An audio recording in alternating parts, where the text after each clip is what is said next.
Assalamualaikum teman-teman. Perkenalkan, nama aku Aisyah.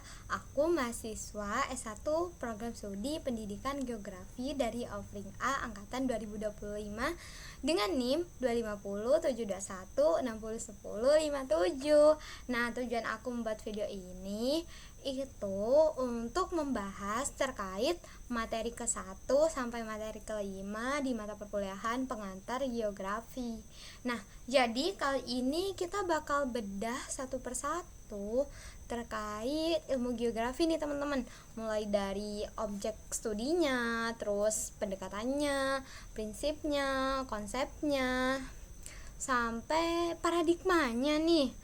Nah, daripada kita nungguin nih ya, yuk kita lanjut ke materi. Oke teman-teman, sebelum kita lanjut untuk ngebedah satu persatu terkait materi hari ini, alangkah baiknya kita lihat dulu yuk mind mappingnya. Check it out. Sudah dilihat kan teman-teman mind mapping terkait materi yang bakal kita bahas hari ini? Yuk, daripada kita berlama-lama nih, ayo kita bahas materi yang pertama. Materi yang pertama adalah objek studi geografi. Oke, pada materi pertama ini kita bakal ngebahas tentang terkait objek studi geografi. Nah, objek studi geografi tuh terbagi menjadi dua teman-teman, dua. Yang pertama itu objek material, yang kedua itu objek formal. Terus apa sih bedanya objek material sama objek formal? Nah, apa sih di pikiran teman-teman kalau mendengar kata material? Pasti mikirnya, oh bangunan, terus bisa diraba, bisa dipegang, nyata, itu kan. Nah, simpelnya ya bener sih, simpelnya itu material itu objek fisik. Objek fisiknya geografi, dia itu bisa dilihat, bisa dipegang, bisa berbentuk, nyata, pokoknya nyata, kita rasakan setiap harinya. Nah, objek material itu dikenal sebagai geosfer. Geosfer itu berasal dari dua kata, geo dan sfer. Geo itu artinya bumi, sfer itu lapisan. Ya benar, lapisan. Berarti geosfer adalah lapisan bumi. Geosfer itu terbagi menjadi 5 teman-teman. Yang pertama adalah litosfer. Litosfer berarti litos itu artinya batuan, berarti lapisan batuan. Yang kedua adalah atmosfer. Atmosfer berarti yang di pikiran teman-teman pasti yang di udara, di luar angkasa. Nah, atmosfer itu lapisan udaranya. Yang ketiga itu hidrosfer. Ya benar, hidrosfer. Hidro berarti hidro itu air, berarti lapisan air. Yang keempat itu biosfer. Bio artinya makhluk hidup, kehidupan.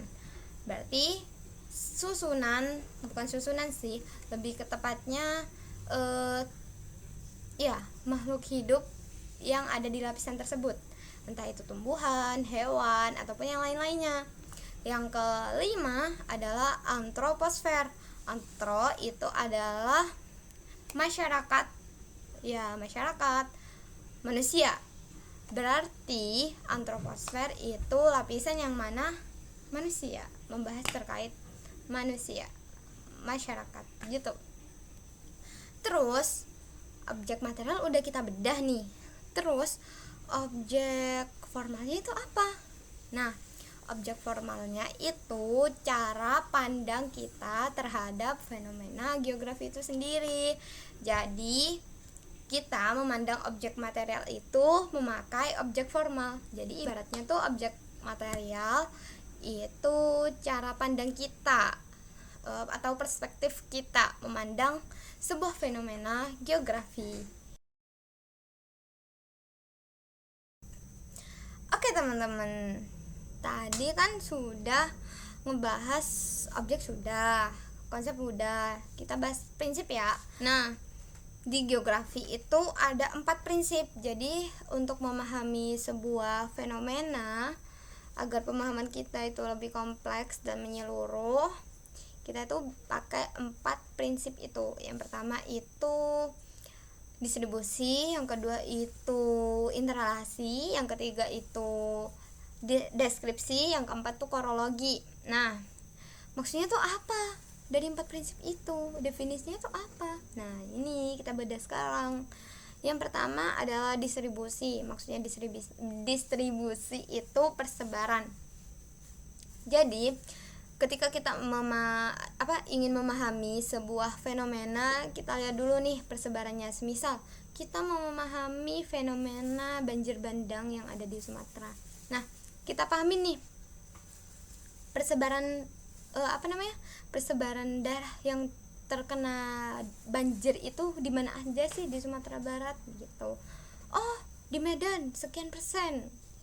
Nah, semisal seperti itu ya teman-teman.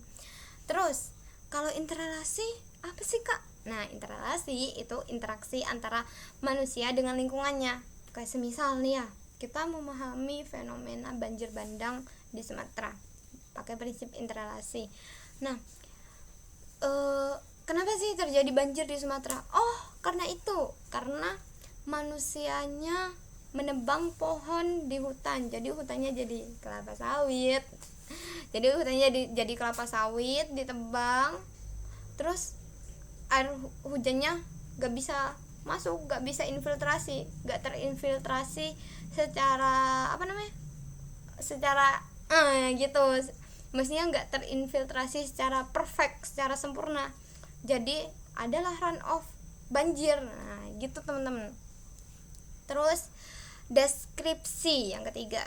Nah, maksudnya deskripsi itu apa? Nah, deskripsi ini uraian dari kedua konsep tadi, dari kedua prinsip tadi. Jadi di deskripsi ini kita jadiin satu antara persebaran dan interrelasi dan dijadikan sebuah uraian gitu. Nah, kalau korologi itu apa? Nah, kalau korologi itu melalui analisis kualitatif dan kuantitatif. Nah, pastinya dia itu ibaratnya tuh kayak kesimpulan dari 3 prinsip tadi, dari distribusi, persebaran, terus distribusi, interrelasi, dan deskripsi itu dijadikan uraian jadi satu kesatuan, dan kita bisa nih memahami memahami sebuah fenomena geografi itu secara kompleks gitu. Nah, udah kan terkait prinsip. Yuk kita lanjut ke materi selanjutnya. Selanjutnya kita bakal bahas terkait materi pendekatan geografi. Nah, pendekatan geografi itu ada 3 ya teman-teman. Yang pertama itu pendekatan ke ruangan, yang kedua itu pendekatan ekologi secara kelingkungan, yang ketiga itu pendekatan kompleks kewilayahan. Nah, kita bakal bedah ya satu-satu. Pendekatan ke ruangan itu berarti kita melihat fenomena dilihat dari aspek ruangannya saja, aspek spasialnya saja. Kalau pendekatan ke lingkungan, kita itu melihat sebuah fenomena itu dari segi interaksi antara manusia dengan lingkungan itunya, dari segi lingkungannya sendiri. Nah, kalau semisal kompleks wilayah apa sih? Nah, kompleks wilayah itu udah jelas kan ya, kompleks berarti secara keseluruhan. Dari segi keruangan juga dilihat, dari segi kelingkungan juga dilihat, dari segi interaksi manusianya juga dilihat. Nah, ini dijadikan satu kesatuan nih. Nah, jadilah kompleks kewilayahan. Nah, ini nih yang paling kompleks untuk memahami sebuah fenomena gitu. Oke. Nah, terus udah nih ya, kita lanjut aja deh materi selanjutnya. Materi selanjutnya itu terkait paradigma geografi. Nah, paradigma geografi itu terbagi menjadi 2 teman-teman. Ada paradigma tradisional, ada paradigma modern. Nah, paradigma tradisional itu ada 3. Yang pertama itu paradigma eksplorasi, yang kedua itu paradigma environmental, Yang ketiga itu regionalis. Nah, paradigma itu perspektif kan ya teman-teman. Maksudnya paradigma eksplorasi itu apa sih? Nah, paradigma eksplorasi itu perspektif, berarti kayak dia itu awal mula kita memahami fenomena. Kayak misal nih ya, banjir bandang di Sumatera. Kita lihat dari paradigma eksplorasi. Kenapa sih kok bisa terjadi banjir? Nah, itu paradigma eksplorasi. Terus kita naik level lagi ke paradigma environmental, ke lingkungan. Kenapa sih kok terjadi banjir di Sumatera? Dari segi kelingkungannya itu kenapa sih kok bisa? Nah gitu. Terus yang kita naik lagi nih ke level selanjutnya, itu paradigma regionalis. Kenapa sih kok bisa terjadi banjir di Sumatera? Kita ngelihat dari segi keruangannya, dari segi kewilayahannya. Nah seperti itu teman-teman. Nah untuk paradigma yang modern, kontemporer, itu lebih kompleks lagi. Dia itu melihat sebuah fenomena, kenapa sih banjir Sumatera ini kok bisa terjadi?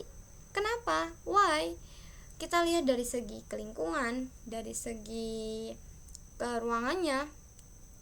Pokoknya kita lihat dari seluruh aspek, dari segi interaksi antara manusianya, kok bisa ada fenomena banjir ini. Oh, ternyata di Sumatera itu terjadi deforestasi, terjadi pembukaan lahan besar-besaran sehingga tangkapan airnya, area recharge areanya itu enggak ada.